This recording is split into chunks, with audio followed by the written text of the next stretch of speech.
Thank you for joining us for Securing Your Load, Preventing Road Hazards and Liability. Loose loads can be dangerous and sometimes fatal to you and other drivers.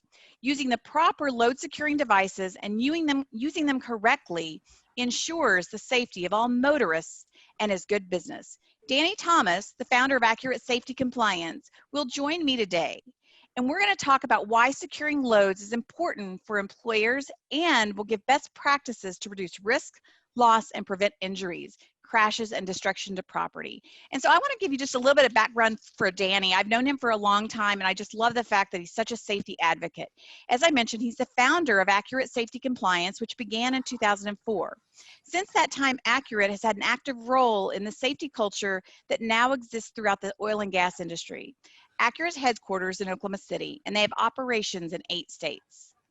You know, Accurate Safety was selected in 2019 for the inaugural Our Driving Concern Oklahoma Employer Transportation Safety Honorable Mention. Danny currently serves as the National Chairman of the Association of Energy Services Companies Health, Safety, and Environmental Committee. His integrity and devotion to helping people and commitment to safety has made a difference. I know, you know, Danny, every time you and I talk, it's always about safety. We always end up having that conversation about safety. So I'm thrilled with your knowledge and your expertise that you can bring in so much information. So with that, I'm going to kind of turn it over to you, kind of get started this morning. Well, good morning, Lisa. Good morning, everybody. Real pleasure for you to be here today. We've been planning this event here today for several months, and it's because of National Secure Your Load Day coming up on June 6th. That's next Saturday. And this is the day that's recognized across our country about securing your loads. There's been a lot of movement put forth by a lot of people that have been impacted in a negative way from unsecure loads. And so today, what Lisa and I are after is to try to help us become more aware and just set the stage for securing your load. So I just want to start with a story, if I could. Maybe I recently was at an Association of Energy Services Company luncheon. We meet every other month here in Oklahoma City at the Twin Hills Golf and Country Club, and I'm leaving there headed to the intersection of Northeast 36 and I-35. I'm going to the traffic light, make a left turn to go southbound. I notice in my right peripheral that there's a dump truck coming coming down the off ramp, going to make a left turn into my direction of traffic. He's trying to make the light, is what I feel like. He's driving a little aggressive. He's going to make the turn. So I back down, slow, and come to a stop. And just as I made the stop, he's just making the turn into my lane, and a half sheet of plywood flies out of his truck and it's tumbling in the air, and it lands just in front of my truck. Well, I was lucky that day. But at least I want to share with some folks a slide here that shows somebody that was not lucky.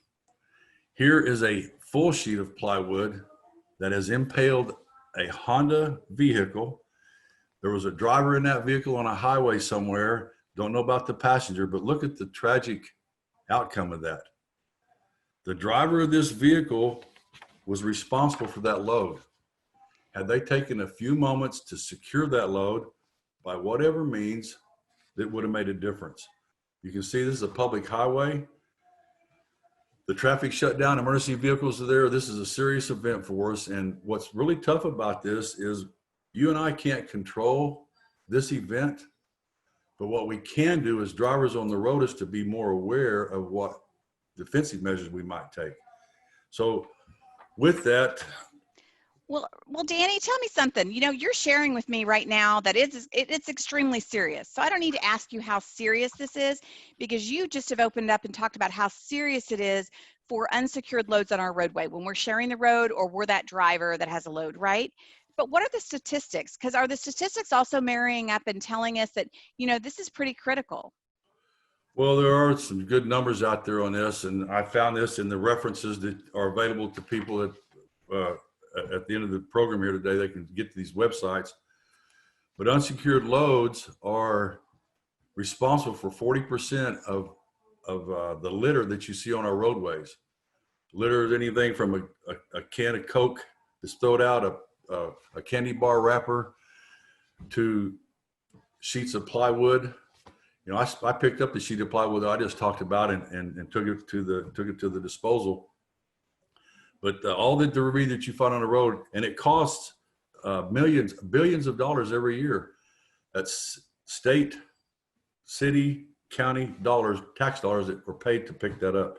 Hey, Danny, you know, also the employers are paying a portion of that too, because if there is, you know, property damage, if, you know, they're sharing the roadway, or if it's their vehicle that's not secured, now they may have a liability on their hands. There may be a medical expense. You know, there's lost work time dealing with the issue right there on the roadway. So when you do talk about, you know, what the state and the, you know, government expenses are, we know that those dollars also bleed into the employer's pocket as well. That's exactly right. And there's also, the government accounting office tells us that there's 440 deaths annually. There's 10,000 injuries every year. And there's 51,000 incidents like the two that we just talked about that happen. And again, it's attributed to unsecured loads. These are directly related to that. The chart that you see here is for the 5 years ending in 2018. For the state of Oklahoma, we have fatalities, serious injury, minor injury that are categorized by crashes and injuries. And in our state, it's a serious problem, as it is across America. So we can do a better job on that. Why, when you say nationally 51,000, that is not a small number. 51,000. And I'm going to assume that the majority of these incidents are all going to have some sort of dollar tied to it and possible injury. Absolutely, they do. It's one of the things that we created this whole event for the Secure Your Load movement goes back to about 2005. There was a serious fatality occurred, and the mother and family of this group initiated some things in their state to make it what it is today. It's that big a deal. And 440 people is 444 people too many. Well, and they're preventable, Danny. These are preventable. Exactly. Yes. So I think next you're going to talk to me, you know, tell me a little bit about, you know, I think, what are the rules? You know, what are the rules when you're sharing this information? So what are some of the rules? Because I like the fact you've got, you know, citations. So obviously there's some enforcement behind it. So what are the rules? Well, that's a good question. And we do need to know about the rules. Sometimes it's real easy to disregard the rules, especially in unsecured loads. But in the United States, the Federal Department of Transportation has U.S. Code Title 49, Part 393, that has a requirement for commercial vehicles. They have rules and regulations they have to abide by. And across all states, the enforcement divisions, Oklahoma Highway Patrol, Texas Department troopers, Kansas, everywhere around, they have their enforcement divisions. This chart that you see up here is for the 3 years ending. This is Oklahoma statistics, but these enforcers through all the states are out on the road enforcing DOT regulations. So in Oklahoma, they had thousands of violations. These are by programmed and unprogrammed roadside inspections that the enforcers do, and then they write citations. One of the things about the citations and violations is this gets recorded on the commercial driver's DOT number. That's through a safer stats, they call it. And it also goes against the driver. So these folks they do a pretty good job from what I see and experience maintaining the road, but that's the enforcers out there doing it.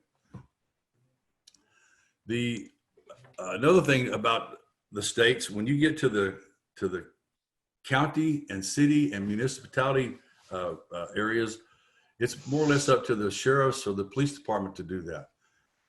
And in Oklahoma, if you litter, throw the Coke can out of your window, or a piece of trash flies out of your truck, a sheet of plywood, that's the same as littering. So you can be fined and cited for that.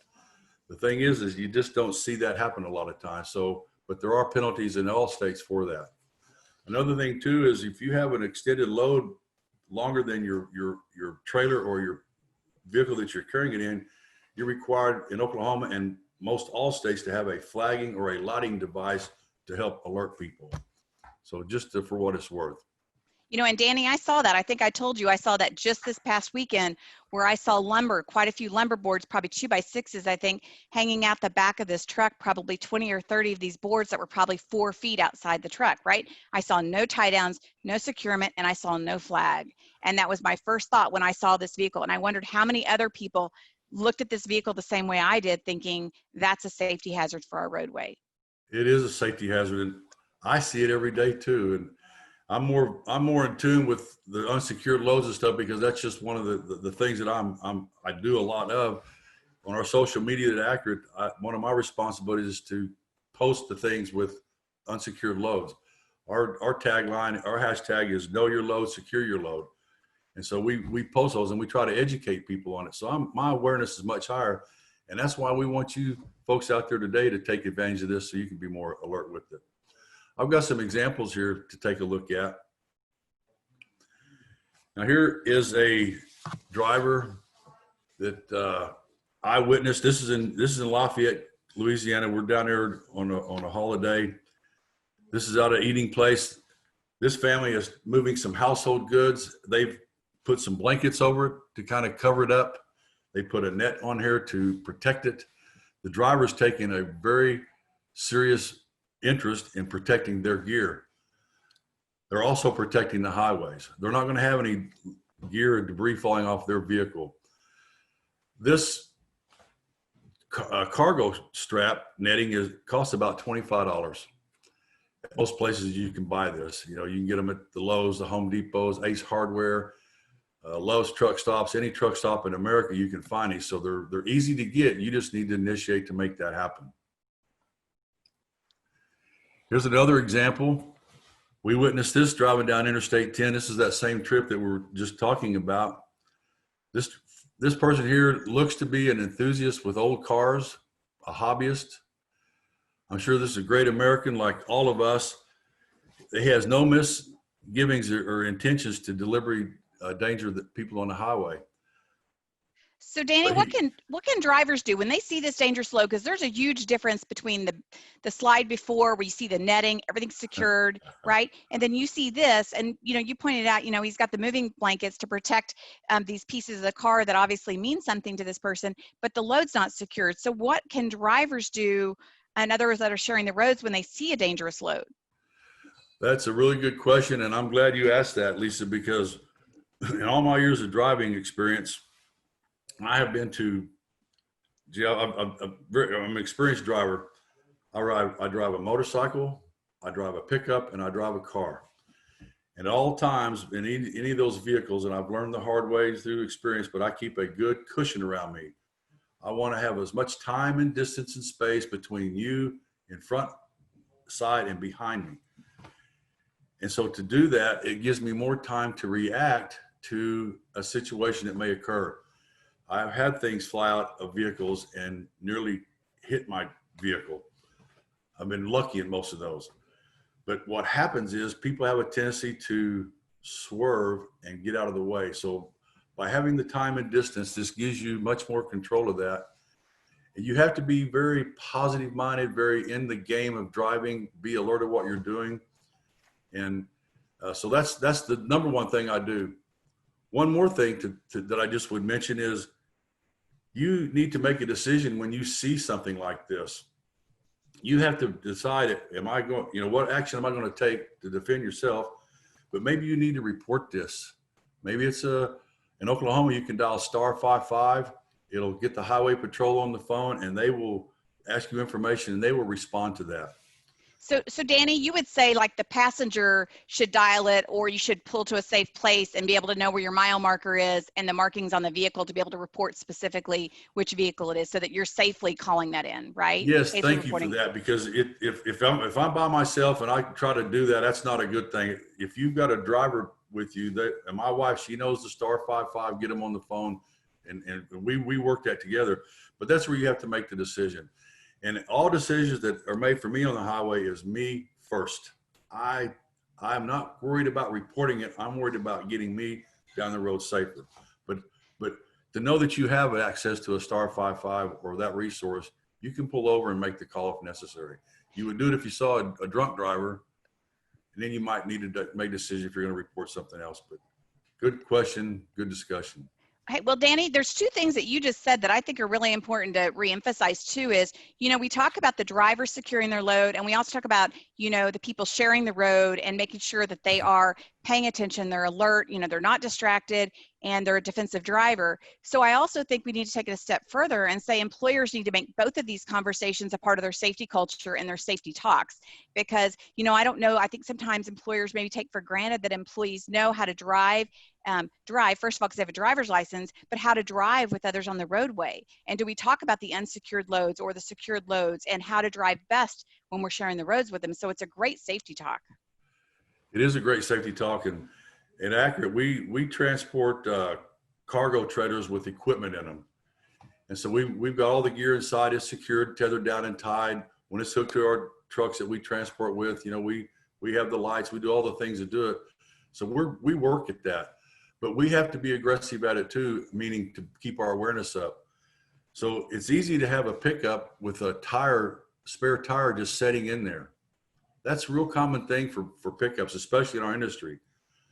That needs to be secured, tied down or whatever. So Accurate works at it, you can do it too, and it's a good safety topic. Maybe even have a checklist that you would have at your employer to just go do the walk around check.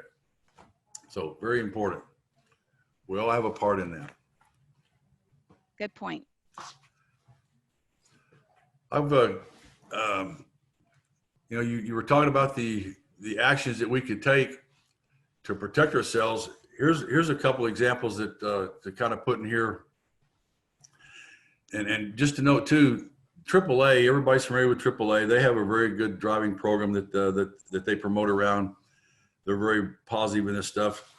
Here, they tell us that 1/3 of all deaths on the road are because of drivers wavering, swerving to get out of the way. I mentioned it a while ago. Think about it. You're going down the road 20 miles an hour or 75 miles an hour, and you make a quick adjustment to try to get out of the way. You're gonna react real strong, but that force of the vehicle is going to cause you to lose control of your vehicle. That's where the fatalities come in. So again, having the space, the distance, having the plan in your mind what to do gives you time to react. A lot of times just setting down on your brakes. In my vehicle, I'll hit my flashers. I know where the button is. I can hit my flashers without looking to notify the people behind me. And I start just controlling what I can. So it's planning for it. You have to be aggressive with it. Here's a couple of photographs. The truck on the left, both of these are non-DOT regulated vehicles. The truck on the left, you can see has some debris,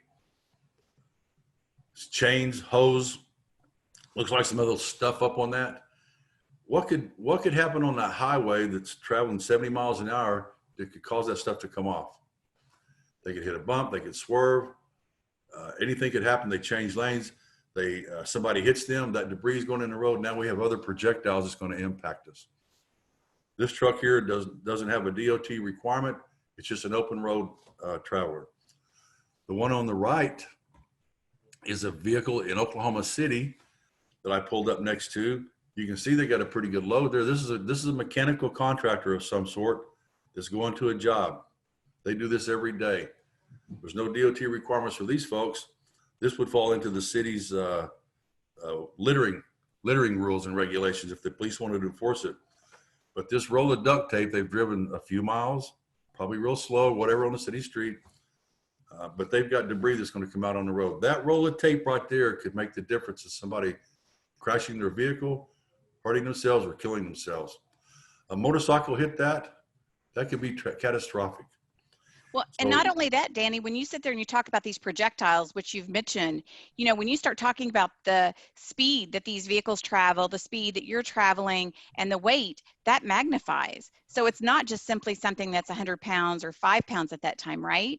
So it's the force is increased significantly. So, your injury can be way, way more. It'd be so bad. And all the stuff that's in your vehicle, we're talking about secure your loads, but think about the stuff inside your vehicle. We kind of lose train of thought of that, but anything that's loose in the vehicle is going to become an object that's flying. Correct. That's a projectile that's going to impale you, hurt somebody. So, the dangers are everywhere. You can't control all of them, but you can do you can do very good as far as trying to mitigate them and control them. You have to be aggressive about it. Well, and that's why you wear your seatbelt. And, you know, that's an important component, because if somebody's not buckled, they are a projectile in a crash, and they can hurt everybody else inside the vehicle as well. So when you talk about securing your load inside and outside, you're absolutely correct, Danny. Oh, yes, it is. Hey, here's a photograph that was sent to us by Miss Lisa. What's the story on this, Lisa? I pulled up, this is where I live, and I pulled up next to this, and I just was floored. I sat there with my mouth hanging open, you know, and I was at a stop sign, stoplight, totally stopped when I snapped this picture. And I'm like, I was just shocked that this was the mode of transportation for this vehicle, because I felt, how secure is this? I see the tie down straps, but a part of me goes, they're secured to things that I don't think are that secure, right, Danny? Wouldn't you say that that's probably not the best way to secure that vehicle, that motorbike? Bless their heart for having the initiative and the ingenuity to do that. But those door handles are not really designed to hold that load. I mean, I get that. You know, being an Okie and kind of red on the neck and everything, and liking motorcycles like that, I'd put that in a truck bed, tie it down real good, or put it on a trailer bed and tie it down. But this is the kind of thing that we see all the time. And if the city police or sheriff saw that, they're going to have a citation and generate some revenue for the city or county right there. Thank you for that video. And Lisa, we're going to post that on our Twitter account, and we're going to give you the photo creds on that. So thank you. And we do like to get those videos, and we will give you credit for them. It's important that you do that, sharing the awareness. Thanks. Hey, so I mentioned I'm the person responsible for Know Your Load, Secure Your Load at Accurate. For the last couple of years, or more or less, the wife and I, we travel, we take pictures. In the city, I get pictures and all, but this is one that gets in the top 5 of the pictures that we've taken. This again is on Interstate 10 at the Texas-Louisiana state line. And this is there's 3 adults out there, 2 men and a lady, and there's 2 kids that are they're young age, the kind you have to keep a hold of with a leash or hold on the hand, but they're broke down on the roadside, probably waiting for somebody to come help them. You can see the back end of that truck bed looks like it's cratered down and broken the springs of the axles. It's just bending down. The front's jacked up there with some stuff that looks like they've broken the axle there. This is total disregard for any type of safety. These people are not regulated by DOT. They've driven several miles, I'm sure, on the highway without anybody stopping, reporting, or doing anything. This is one of those things that Danny would have to pull over and call the 911 or the star 55. This is total bad stuff. So just a typical example. That's crazy, Danny. It's crazy. Here's another one that the credits go out to Miss Lisa. What do you think about this one here? You know, I happened to see this. I actually snapped this, and I was not the driver. So I want to make sure everyone knows this. Yep. I was not the driver. I was the passenger when I snapped this. And I was shocked. And I believe this is a plumbing contractor or something along those lines. And I was just absolutely shocked. I thought, you know, maybe 2 trips was better than 1. Maybe 2 vehicles needed to be traveling. But this to me did not appear secure enough to make everyone safe around them, because this is about a 70-mile-per-hour stretch of road. You're exactly right. And so here, you know, when I see a load out there, I think of the question I would ask before I would pull that load. And so here's one. Here's a classic one. Can anything fall off, fall out, or fly from my vehicle? This here is a potential road hazard on multiple scale at 70 miles an hour down the highway. This is a plumbing contractor from this. I agree. The hazards that this person creates. How about just the look at reaction there? This is a poor decision by the driver that probably had no malice intended. They're just trying to get to the job, but my goodness, I think we could have probably done a much better job. I would have had a different plan. I bet you would too. I don't think I would have been driving that vehicle with that on there, and I'm sure I would have said something, but yeah. Exactly right. And thank you for that picture. And that one's going to get posted, I promise you. This is going to move up in probably about the top 10 or so of our photos.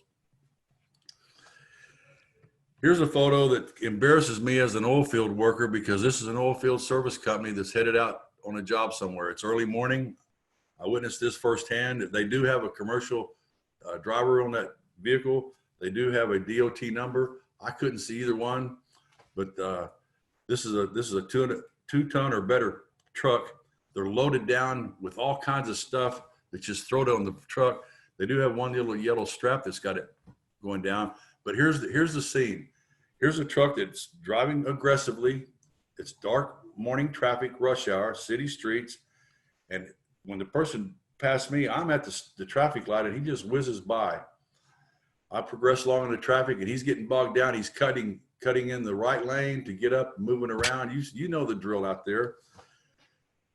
If somebody had hit him, if he'd have hit his brakes very fast, if he'd have swerved to do something else, that could have been catastrophic. And those traffic lights in Oklahoma City are a mile apart, so he's got a mile to do that. So I caught him at the next traffic light and snapped that picture. Horrible situation. Totally. And this person is regulated to have a better, good effort on the yellow strap though. You know, Danny, employers have a responsibility to have a really great, strong safety program and a strong safety culture, but they need to enforce it too. If they've got, you know, rules and regulations and, you know, reminding people on a regular basis, you can't say it just once and be done. You've got to double check, and you've got to have supervisors that are monitoring, and, you know, you've got to, you know, enable your employees to make those safe choices, those safe decisions. But when you talk about, you know, first of all, the load's not secure that you're seeing, first of all, second of all, the aggressive driving, that's a risk to that driver, that company, and everyone on the roadway. So it's not simply the load. You're talking about poor driving choices that, you know, exacerbate everything. Exactly. And so when I was talking about the questions I would ask, here's probably a couple of questions I would ask myself on this load. You know, what would happen to my load if I hit a bump, had to brake suddenly, or was hit by another vehicle? Or how about this one? Have I tied the large objects directly to my vehicle? You know, they got a good start, but they didn't finish it up.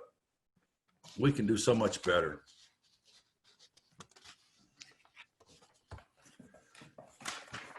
Here's another good one, Danny, that you found. Yeah, this, you know, I just kind of put some things here this is another picture I snapped at a stoplight here, traffic light here in town. But looking at this here, I just asked myself a few questions, and this is what you might consider when you're going to transport something. But, you know, is this entire load secured at the back, on the side, and the top? Am I going to use a rope, a netting, or some type of strap, or even a tarp to put over and secure this stuff? I can see that this driver has got some stuff secured in there, but not everything is. Good intentions, but we need to do it full. We need to go all in to make sure the load is secured.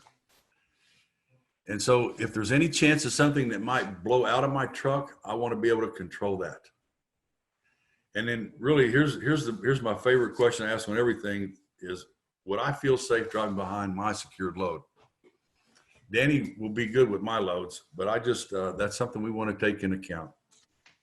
These are good considerations to talk about, whether you're in another passenger vehicle or another vehicle on the roadway or driving that load. Those are very good points, Danny. Yes. Now here's another one that, you know, what could you do to make the road safer? Again, just tie it down with some type of rope, netting, or straps. Tie the large objects directly to your vehicle. Consider covering it with some type of a tarp or netting. We've seen some good examples there. Don't overload your vehicle. Don't overload your trailer. And always check and double check your load. Always. You would be surprised.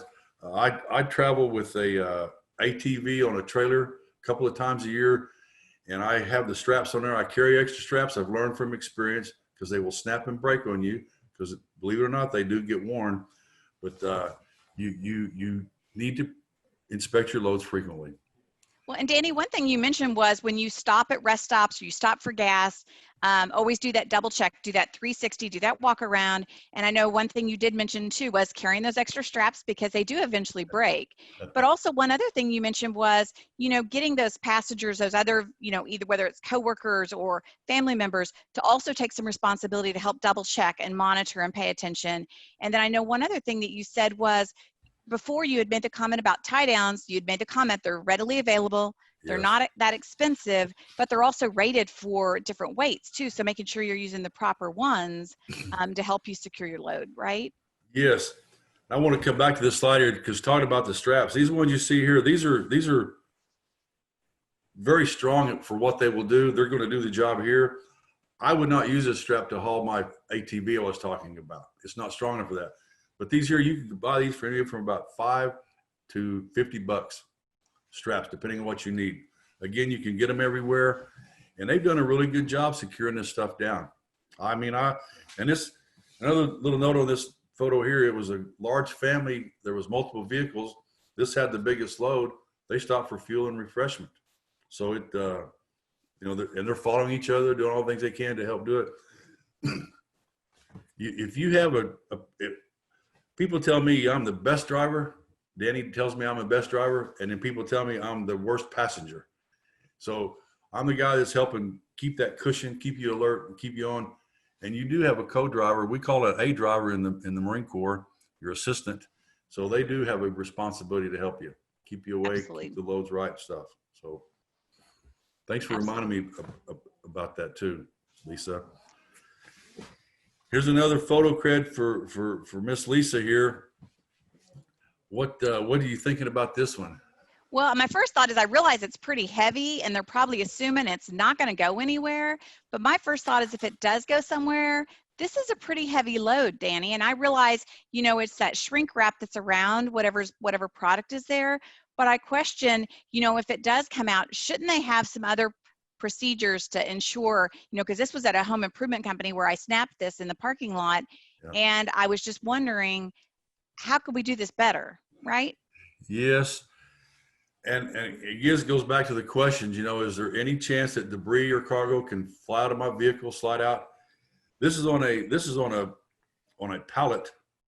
It looks heavy because it's big, some big 4x4, whatever, 6x6 pads there. But if that comes out of the road, it's going to be like a brick wall that just landed in front of you. But what you could do is secure it across the top with a strap or two. Put something on the back of it to strap it in. They probably can't raise that tailgate because it's too long to load. So we got some issues here with it. It's really the improper vehicle to haul it with. I don't know that it's overloaded or not, can't tell, but they have good intentions. But if you spent $25 for a strap, that's a lot better than paying an $80 fine, hurting somebody, causing insurance problems, all those issues you got. $25 would solve this easily.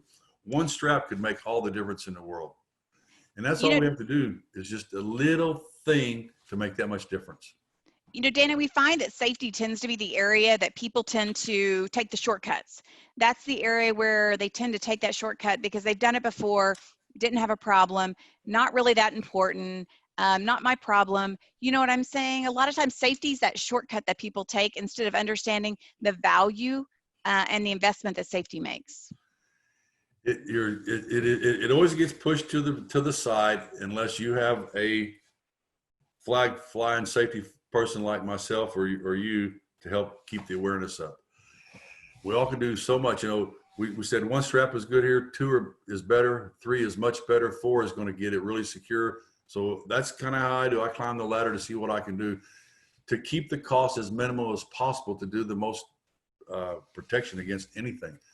A safety glasses, you can buy those things for a couple of dollars. It will save your eyes for life. So that's, you climb that ladder, it starts getting more expensive. So good point.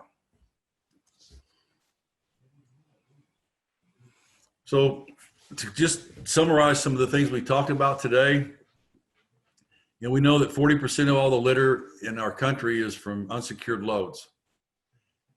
We know that 10,000 injuries, 440 deaths occur every year. We know that the state highway enforcement divisions are out there to protect and do their job. and they do a really good job at that. We know that we've seen different examples of secured and unsecured loads. We've seen some of the damages that can happen from that. We've seen some of the good things that can happen by doing it right. We know that straps, netting, and rope can make a difference on your load. And we just talked about how to climb the ladder on that.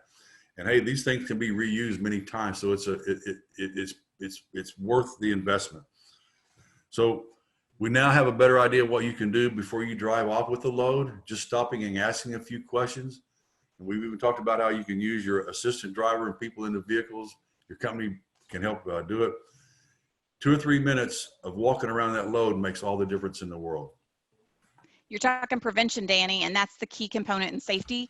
It reduces your cost, your risk, your liability. It can even reduce the cost of insurance for your company. There's a lot of things that can be beneficial just by that few minutes of prevention. You're so right. Yes, it is. So, the WIFM on this, what's in it for me? We have all these resources available to you. The Secure Your Load is the national site that you can go and learn more about this. I have here the Oklahoma Safety Office's website. I have the Energize for Safety Coalition website, the Texas Driving Concern website. These are all valuable free resources to take advantage of to just learn how you might can do better. The contact information you see here for myself, that's my office number. They'll contact me. You can email me direct. You can find me on LinkedIn. There's our website. I would encourage you to follow us on our social media because we put a lot of information. 95% of our content is about safety and how to help yourself. So it's a tool you can use. And Danny, there's a couple other resources too we might want to mention that were shared with us yesterday, which was Federal Motor Carrier. They have a lot on their website. I know we have links to it from the txdrivingconcern.org. TxDOT also has a lot of resources, and some different cities and municipalities also will have really good resources reminding everybody about, the rules and regulations in their own communities and where they're traveling. So those all can be found attached with this webinar as well as on our website too. Yes, and Lisa, we're going to make this is available in a PDF format. So these slides are available in a PDF format. You can get access to these. Lisa's got it available, I believe. It'll be available from us. It has all the notes in there that you will have. So this is another tool that they can use too, right? Correct. This entire webinar and the PowerPoint will be on our website, very easy accessible. The webinar will be via YouTube, so everything is easy to find, easy to use. Absolutely, Danny. Oh, yes. Awesome. Well, Lisa, that pretty much wraps it up for me. If there's any questions, comments, or concerns, we'll sure try to help you with them. It's been a pleasure today.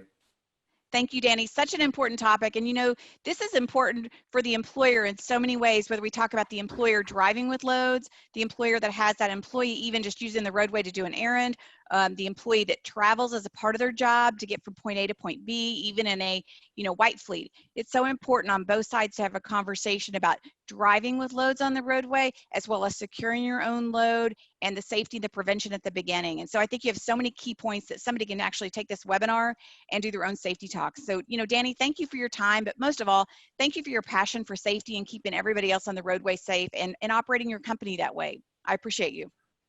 Thank you. Appreciate everybody. Have a good day. Thank you, Danny.